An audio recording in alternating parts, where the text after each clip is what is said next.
Welcome back, everybody. As you probably guessed from the thumbnail and the title and the intro, we are going over this revolver here today. This is from the folks at SAR USA. This is the SR38, ironically named or oddly named because it is actually chambered in .357 Magnum and of course can also shoot the .38 Special. But this one comes in a couple of different configurations. So we have it here with the stainless model and the 4-inch barrel. It's also available with a 6-inch barrel. It's also available with the blued finish in a 6 and 4-inch barrel model as well. It's all steel. This thing is not lightweight. So on my scale, this thing comes in at 42 ounces. So it definitely helps in soaking up .357 recoil.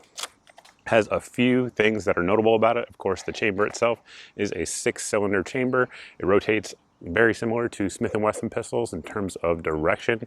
We do have a full underlug on there for support of the barrel. And then of course we have on this model anyway, on the stainless model, it's kind of like a two-tone. So our ejector rod and then this piece that connects it there to the receiver is also black. The sights are black, hammer's black, trigger's black. The actual grip is black as well. So I think it is a good looking little firearm. But of course, with that weight, should help with .357 Magnum versus .38 Special in terms of handling the recoil. So I suppose let's check that out. We've got it set up alternating .357 Magnum and .38 Special. See how the recoil looks.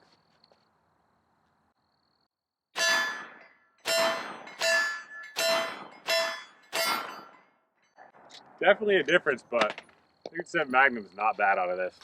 With certain revolvers, like a .357 Magnum with an aluminum frame, something like that, that .357 Magnum really does slap you, but with this gun, it really doesn't. Part of it is, of course, the weight that we just talked about, and part of it is these grips. It has a pretty wide surface on the rear here, and that helps distribute the amount of energy coming back through your hand. Definitely helps for sure. Those rubberized grips, kind of a pro and a con in my opinion. So I do think, for me anyway, and I have relatively large hands, they fit my hand fairly well, as you guys can see here. But I think some folks who have smaller hands may have a hard time getting, enough purchase on there. Additionally, if you're shooting and it's really hot, like it gets over 90 with real high humidity, those rubber grips can get a little bit slippery versus some like G10 options that could be out there on the market. That said, in any other condition in terms of weather other than that, rubber grips are pretty good. They do tend to stick with you well. They tend to not slip around. So there is that. Continuing on up to the top, we do have target style or match style type of sight. So it has that large front blade on there, all blacked out, and then fully adjustable rear, adjustable for windage and elevation. And I should note, when mine came, I don't know if they're all like this or if it's just mine, with .357 Magnum, full house loads, which, by the way, on that note, thank you to our friends at Firearms Depot for supplying the ammunition for this review. They sponsor basically all the ammo here now, except for 9mm, so definitely check them out. If you guys are looking for a place for ammunition, they have really good prices. I share their stuff. If you guys follow me on social media all the time, sales they have, because they have very competitive pricing. So anyway, but with .357 Magnum, full house loads, we were firing some Federal through it. I think it was 125 grain, so a little bit light. But when I was trying to get the zero on this gun, it was way off. Like at 25 yards, it was, I think, like 8 inches low, which is significant. That's not insignificant. So they definitely have plenty of adjustment though in the sight. So we were able to change the sight and get it on where it was point of aim, point of impact. But just something to note, if you do get one of these in, at least based on my experience, I would check that point of impact, because again, mine was way, way low. Hammer on this one does not have a little spur on it like some of the other like older style revolvers do have. This is more of the modern style. Smith & Wesson currently uses a very similar type of system. If you look in there, it has that internal safety versus a transfer bar safety. And in terms of trigger pull, I suppose let's talk about that. Double check we are clear. The double action pull on this is a little bit heavy. My trigger pull gauge only goes up to 10 pounds and it went beyond it. So you can see right there, you basically have to put 10 pounds on it to get it going. And then after that, it's not bad. Compared to a lot of modern revolvers, it's actually smoother than most. Now, compared to like the old timey before there was lawyers revolvers, it's heavier than those. But I would imagine it's breaking just over 10 pounds, because again, my scale goes to 10 pounds and it was breaking just beyond that. But the single action, as you would imagine with most double action revolvers, is awesome. Of course, we do have good checkering there on the top of the hammer. And if we take it back into single action, I mean, Single action revolvers are about as good as it gets in terms of trigger break. On my scale, it's breaking right at 4.5 pounds, but sort of like a 1911, there's virtually no movement to it. As soon as you put that 4.5 pounds on it, it breaks. I mean, really, you can't do any better than that in terms of trigger pull. Another item we haven't mentioned yet is the cylinder release. It has good checkering on there, and then basically you're just going to push forward like you would on a Smith & Wesson, pull your cylinder over and empty out your empties. Now, for whatever reason, twice, I believe, maybe 3 times, but more than once, I know that for sure, when hitting it, it interfered with this little swell here on the back of the grip. And if you see how those two pieces interact, hopefully my camera is focusing, you can see why. It's a little bit close, so this raised area there on the rear was getting caught on some empties. That said, for me personally, I don't really have a problem with it. I would rather have a little bit of extra width, a little bit of extra padding right there at the top of the strap, because that is really where you're absorbing most of the recoil. So I'm perfectly okay with it. Just know it's something that happened throughout the review process. Now for the comparisons, because that's what everybody wanted to talk about whenever I'd post pictures of this on my social media. So of course this one is Turkish made, and it is very similar, again, as we already hinted to a lot of Smith & Wessons in terms of how it operates. And I looked at my collection of Smith & Wesson revolvers, which is, I kind of have a lot of them. And the one that honestly it reminds me of the most is going to be the Model 19. Now this is the Model 19 Classic, so this is actually new production Model 19, so it has the stupid Hillary hole on there.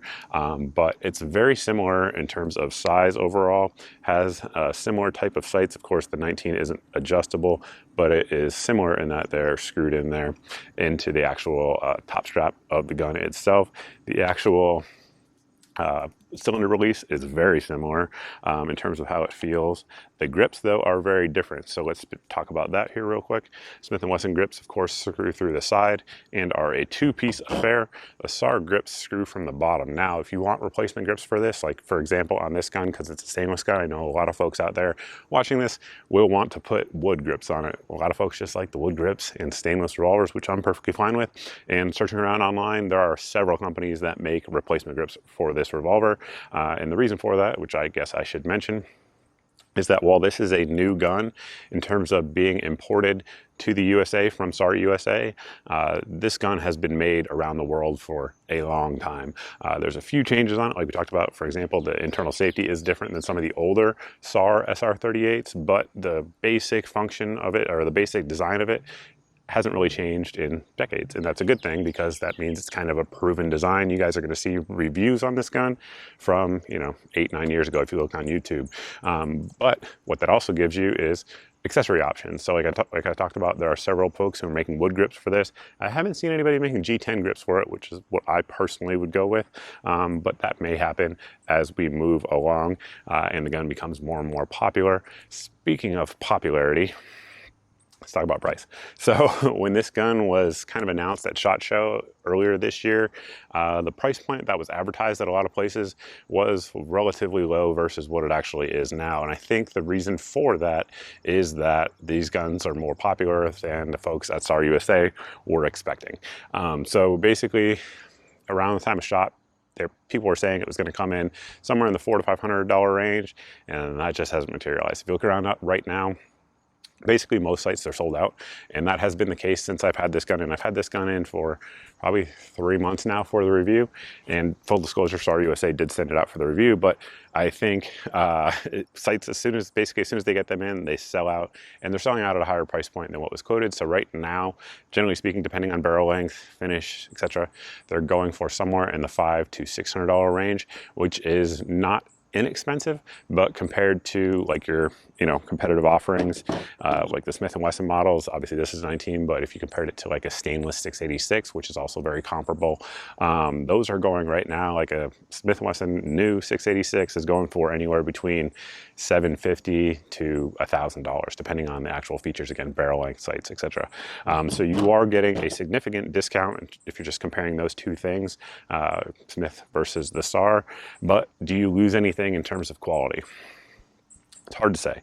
So right now I have right about 600 rounds, I think just under 600 rounds through this gun. I've had 0 issues outside of that one issue where the rounds get caught on the grip. That's not really like a issue, right? In terms of function, the gun's been 100%. The lockup is tight, both in single and double action.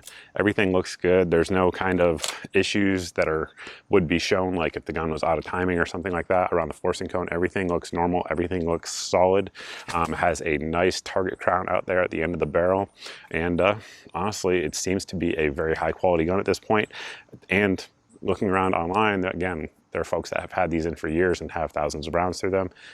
I haven't seen any bad reports. So it's not to say they're not out there. I mean, I just haven't seen any looking around. So in terms of quality, it seems to be a quality gun. And just from the way everything feels and the way the parts are wearing, it looks like it's going to be able to handle a steady diet of 357 Magnum. So right now, probably about 2/3 of the rounds we put through it have been 357 Magnum. And again, it's aided up just fine. Now, if you guys want to debate the 357 Magnum versus 38 Special, particularly out of a 4-inch barrel, feel free to do so down below in the comments. But in my opinion, if you're getting a heavier gun like this and a 4-inch barrel, it really is going to thrive ballistically with the 357 Magnum in terms of the performance downrange that you're going to get with it. And honestly, for someone like myself, who's relatively healthy, relatively strong, if I was going to use this for defense, like me personally, I would definitely put 357 Magnum in this gun. It absolutely can handle it, and you will see better results on target with it. That said, another good use for a gun like this is going to be either newer shooters or folks who are just getting into guns who are recoil averse. And if that is the case, this thing with 38 Special, I mean, it shoots really, really light.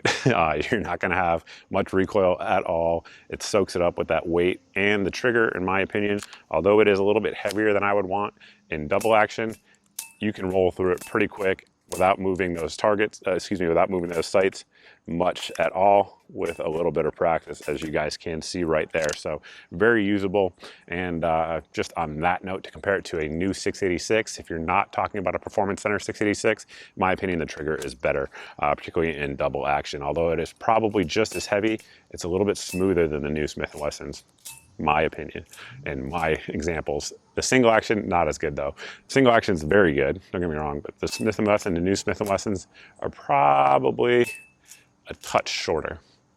But I mean, with single action revolvers, if you're comparing trigger pull, you're kind of splitting hairs because they're all really good. So I think with that, we'll close the video out. If you guys have any questions, anything like that, you can post them down below in the comments section. As always, definitely check me out at my various social media sites that you see here on your screen, not just for sales on these types of things, but also news in the industry.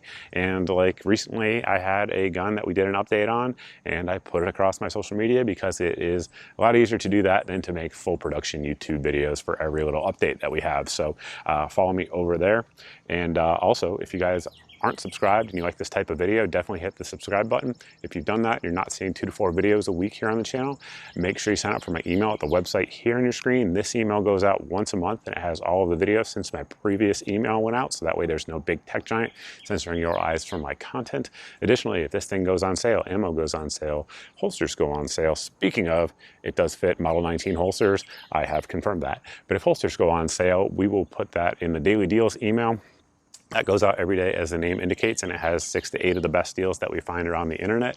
If it's in that email on that particular day, every item in there is the cheapest that I know of on the internet, so that way it saves you guys some time because I've already done the looking for you, and hopefully saves you some money as well. And there's usually a pretty good meme in there, so definitely check that out. And with that, we'll close it out. Thank you all for watching. Look forward to seeing everybody in the next video.